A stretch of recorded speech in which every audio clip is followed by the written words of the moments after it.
At kaugnay ng balitang yan, makakapanayan po natin via phone patch si Manila Police District Station 8 Police Superintendent Amante Daro, kung saan naipablatter ng aming TV News crew ang nabanggit na insidente. Magandang tanghali po, Chief Daro. Hello? Yes, sir?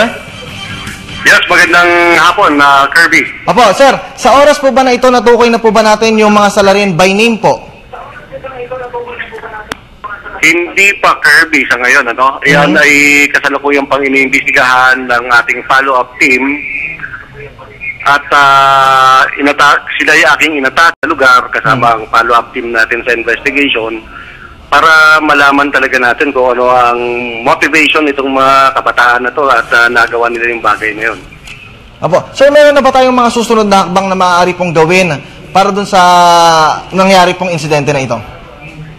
Initially, nagkapakandak ako ng interview sa mga posibleng naandun nung oras na yon sa barangay.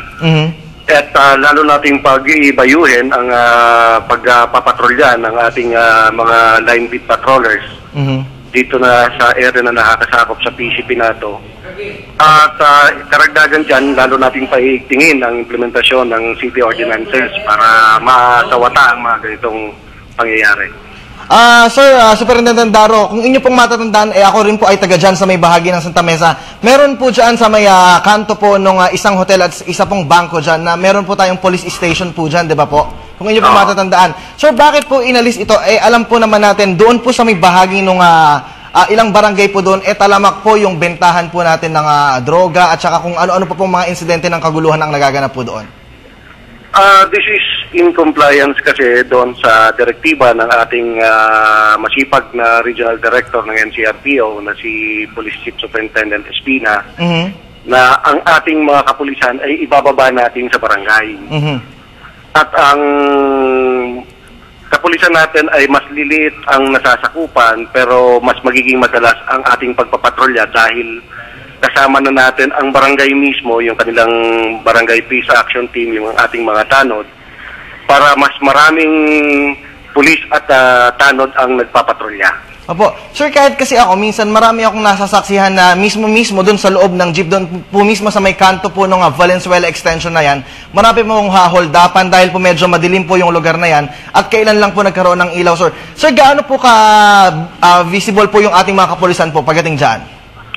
Ito kasing itong PCP na to ay bali 8 barangay na lang ang kanyang nasasakop. Kaya mas madalas nyo na pong makikita ang presensya ng ating kapulisan dahil sa, yun nga, medyo lumiit na yung AOR na kanilang pagpapatrolyahan. Okay po, sir. Sa ngayon po, sakali pong mahuli po yung mga salarin, ano po yung maaaring ipataw natin na parusa sa kanila, sir?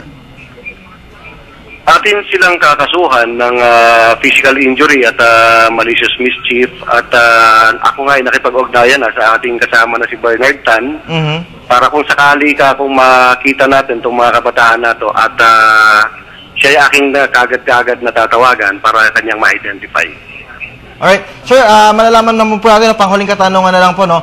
Mismo pong maging po ang media men ay wala pong kasiguraduhan pagdating po sa sistema po doon ng seguridad sa sinasabi po natin, sir. Ano na po yung balak po ng istasyon natin para po dyan sa ganyang pangyayari?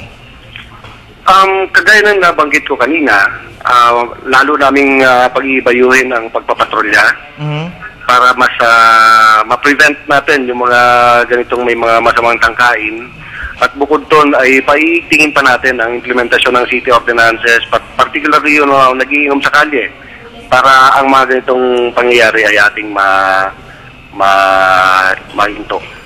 Okay, sir. At saka, sir, humihiling na lang po sana ako, sir, na maging yung police visibility po natin sa mga lugar na yan ay sana po ay mas paigtingin pa po. Masama yan, Kirby. In fact, kahit ako, sumasama ako sa pagpapatrolya ng ating mga tauhan. Alright, maraming salamat po sa oras na ibinigay niyo si Lieutenant Colonel, si Police Superintendent Amante Daro ng Manila Police District Station 8.